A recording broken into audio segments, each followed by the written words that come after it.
Everyone, welcome back to another episode of Anchor to Harbor Park, episode 95. Wow. Fan, do you want fan? Can you hear fan? Oh. Maybe they can hear fan, but it's muggy in here. As it's hot. Episode 95, I'm Coach Dave. Coach Gordon. And we have a special guest with us today, Coach Shawna. Hi. So we wanted to bring Shawna on this episode to kind of just introduce her to you, so you guys all just ask her questions. No, we're not going to ask any questions. We'll ask her the questions for you guys, but you guys can maybe get a little bit to understand who Shawna is. Familiarize yourself with her. So, for sure. Well, welcome. So Shawna coached our 5 a.m. class this morning, or 6:30. How'd that go? It's going really good. Lots of new faces, so just getting to know more members and stuff, which is exciting. Yeah. And I think we've said it before, but where are you from? Wyoming. So, well, kind of all over the place, but I grew up in Colorado, and then I moved to Wyoming when I was in high school, and I've kind of just always considered Wyoming home. And then after high school, I moved to South Dakota, and I lived there for almost 5 years, and moved back home recently, and Then up to us. Yeah, and now I'm in Wisconsin, so just all over the place, yeah. Cool. So I guess one of the things that like kind of intrigued me is how did you find us? Because you're from Wyoming, South Dakota, Colorado, which is Yeah. on the western part of the state. We're in the mid, but like Tell what- everybody your story. Yeah, how did you like come across Harbor Park? Yeah, so I came out and visited, at the time, a friend in October, and I was looking for different boxes to get a workout in.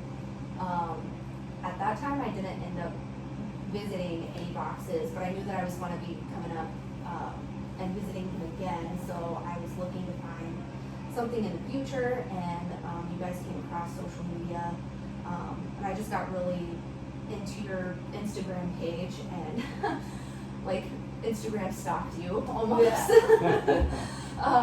And Don't worry, we all yeah, know it. oh my gosh, but I loved the atmosphere. I loved what you guys were posting, what you were preaching. It was how I feel about fitness, and so it just aligned with my goals for myself and my goals for my clients, and so it went from there. I visited the other Harbor Park in January, worked out there, but I kind of knew that I wanted to stick more in the Racine area, so yeah, that's how that happened. And one day you got a phone call from me. Yeah, which is funny because when you did call me, I had put in an application here just to be like, well, why the hell not?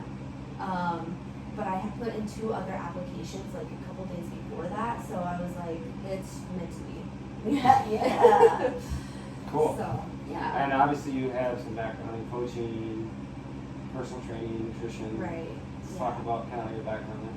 Yeah, so I have a bachelor's in health coaching, which I got through Integrative Nutrition, the Institute of Integrative Nutrition. And then I started personal training back in 2016. I did that part-time, so I had up to, how many clients did I have? It was like 8 or 10 or something like that.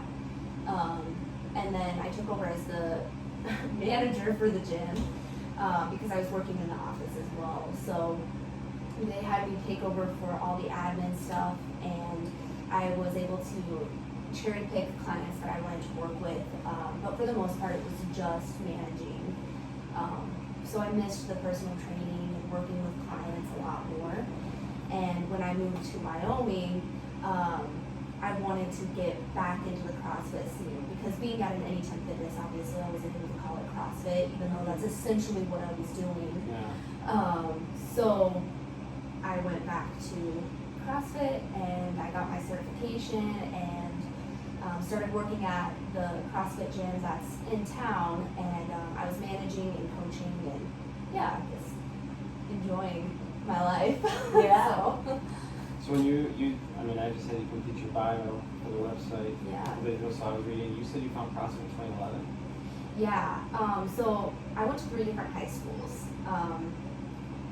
The third high school that I went to, I was a junior, and that was, I guess that was in 2011. And our coach for track and PE teacher, he was into CrossFit, and so that's where I first started doing CrossFit. CrossFit. He was teaching us different movements, albeit not very well, but he was teaching us and had us do a lot of the different hero wads, and especially being in a small town, using CrossFit and cross training it's so versatile that it's great for anybody who's doing multiple different platforms.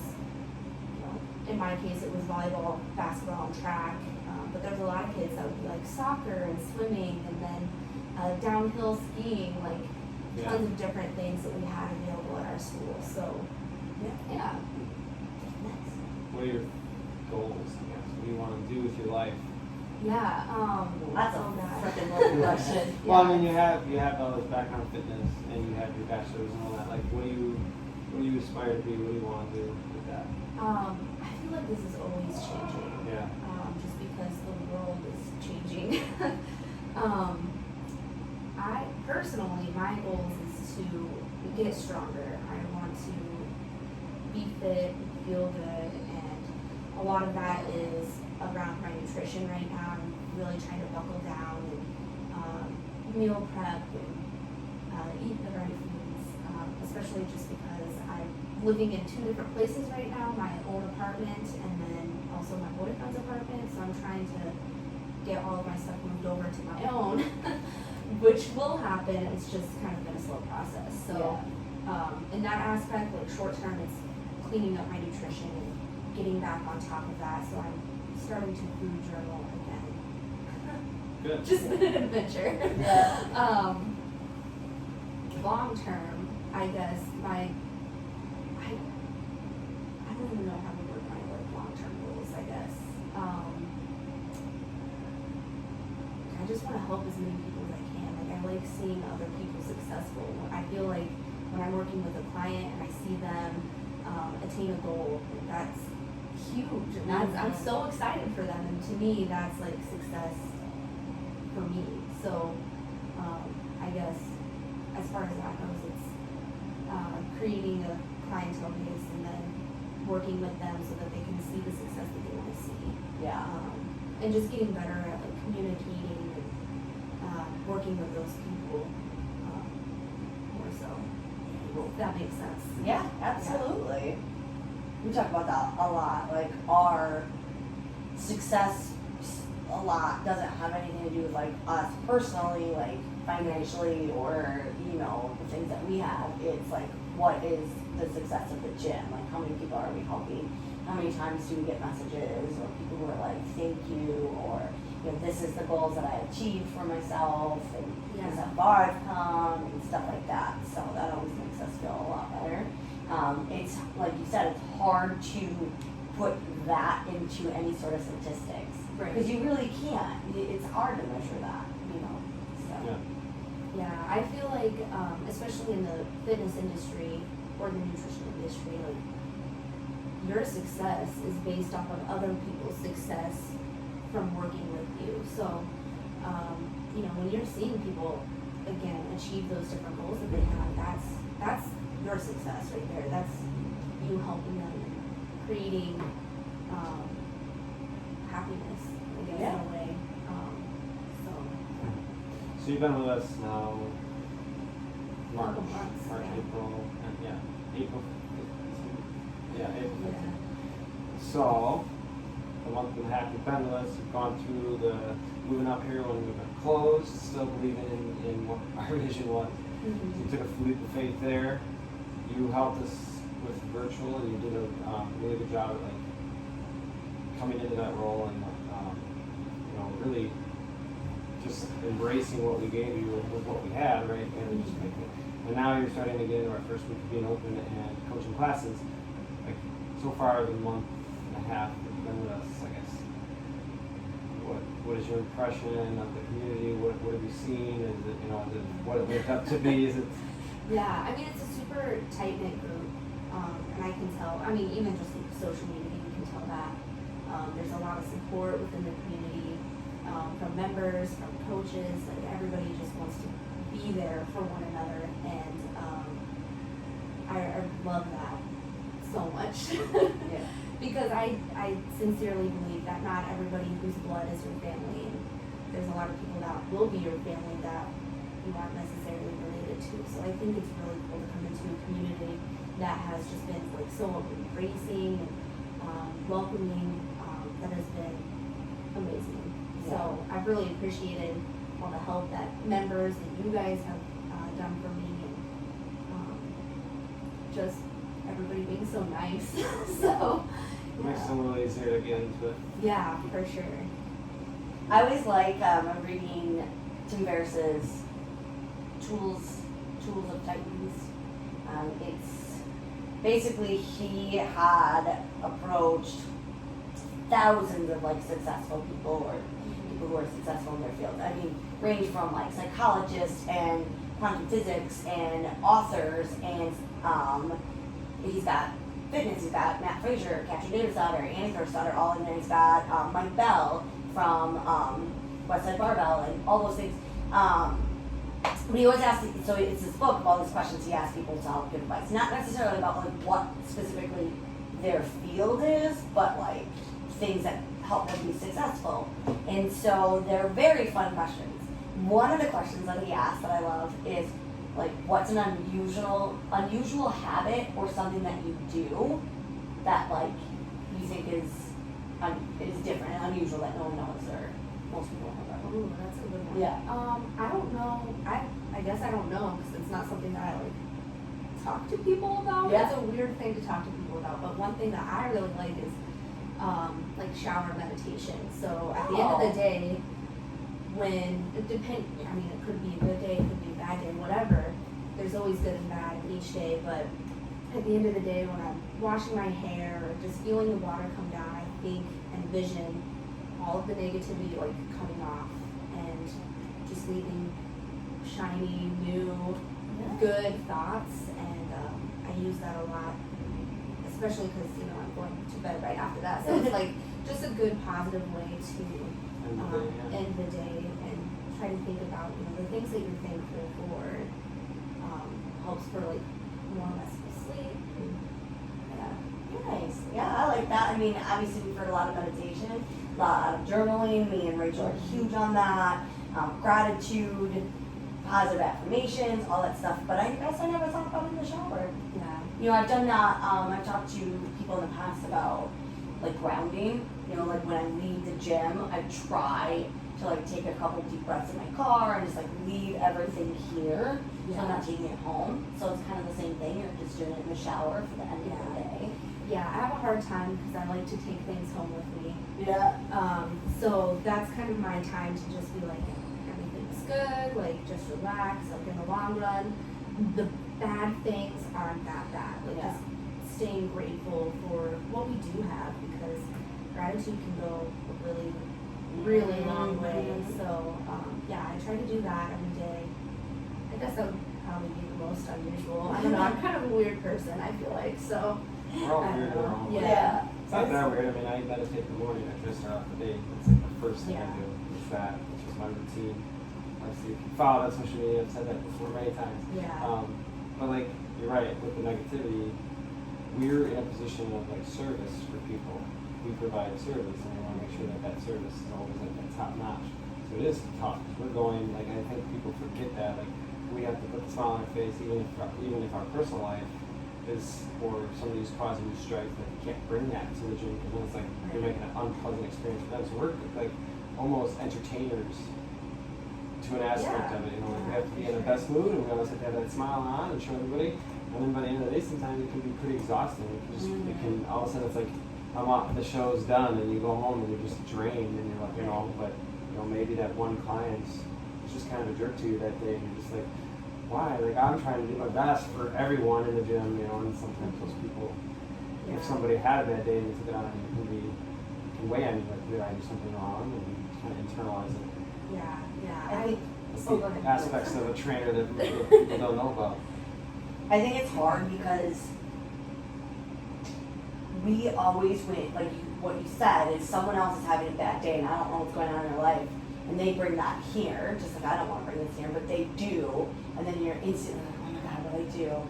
We're slightly narcissistic to think that everything revolves around us, and like 9 out of 10, if you talk to a person, it really doesn't have anything to do with you.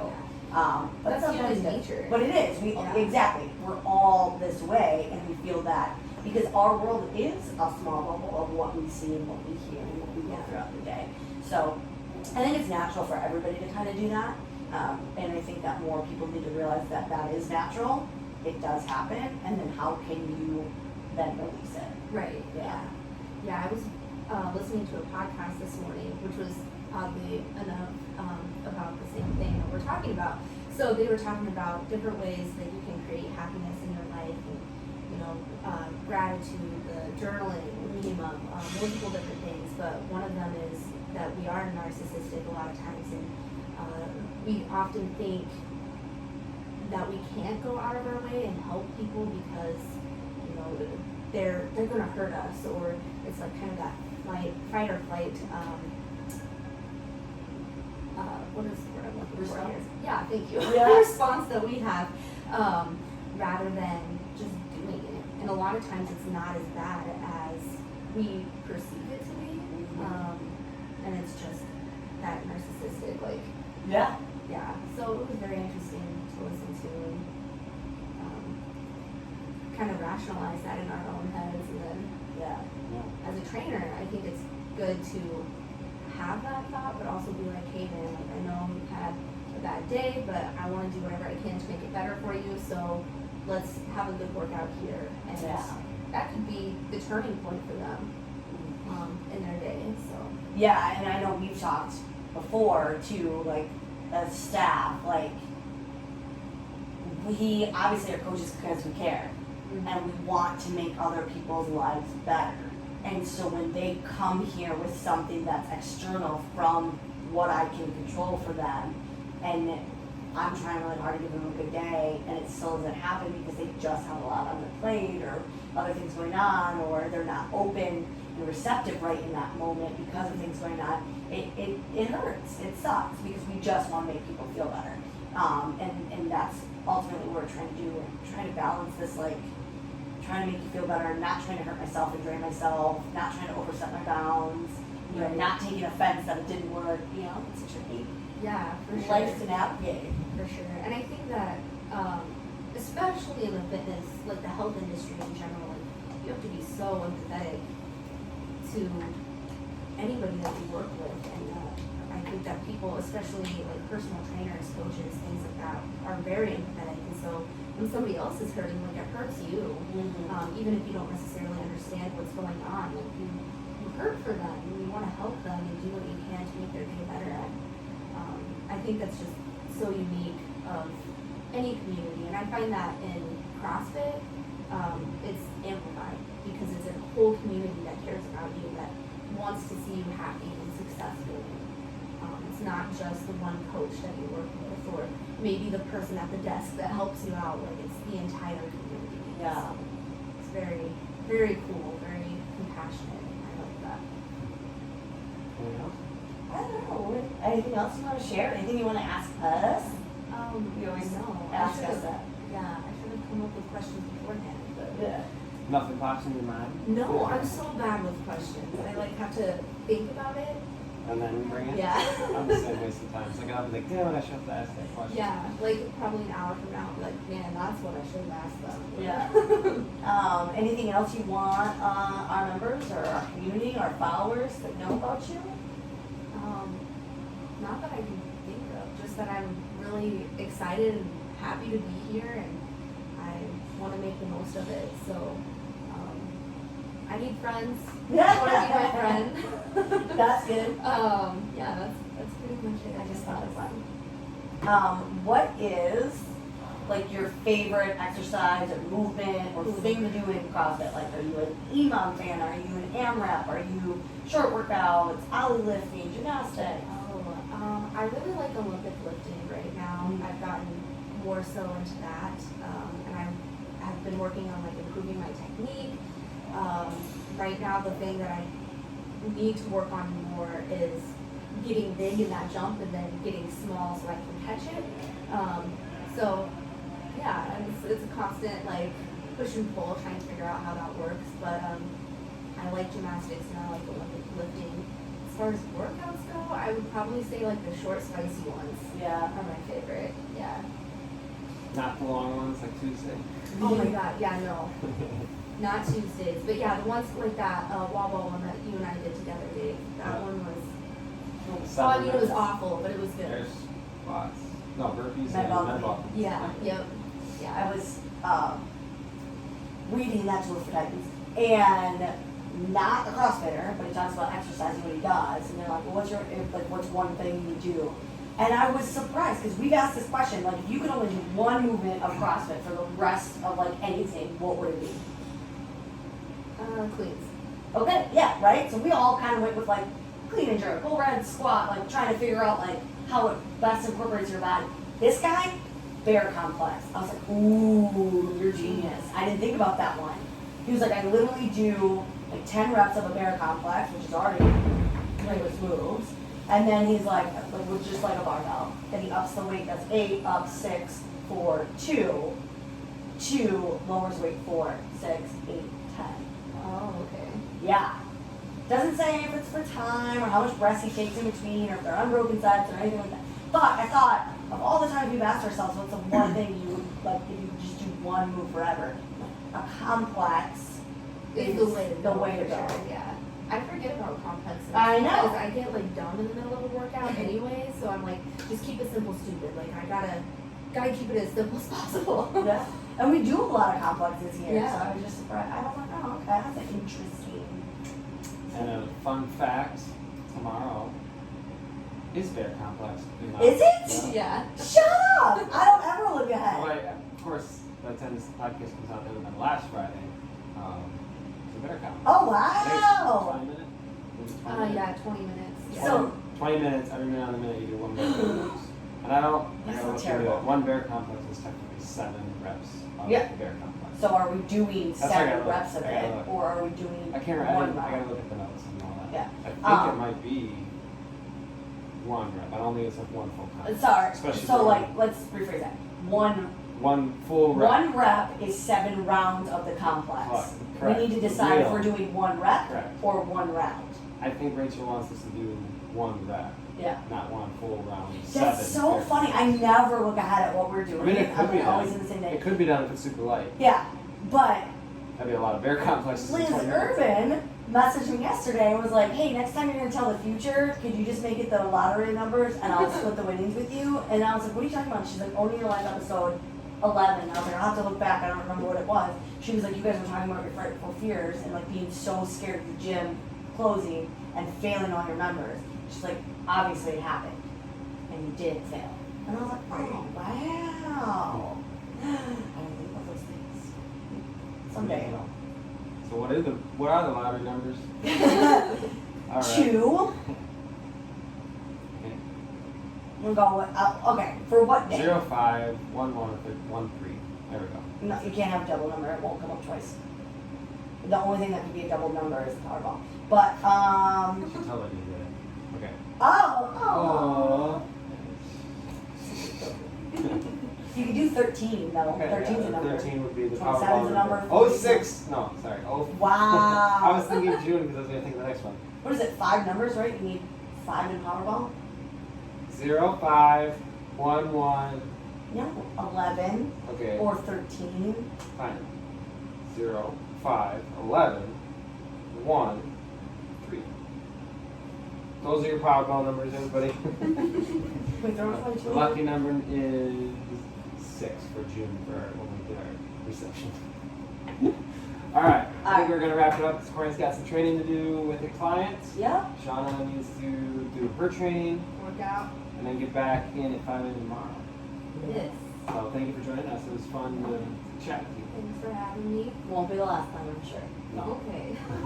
Alright, Shawna. Everyone out there, stay classy. Goodbye. Bye. Bye. Stay classy. Say it every episode. Said it every since the beginning. Oh, no. Oops. It's not good. Lucky.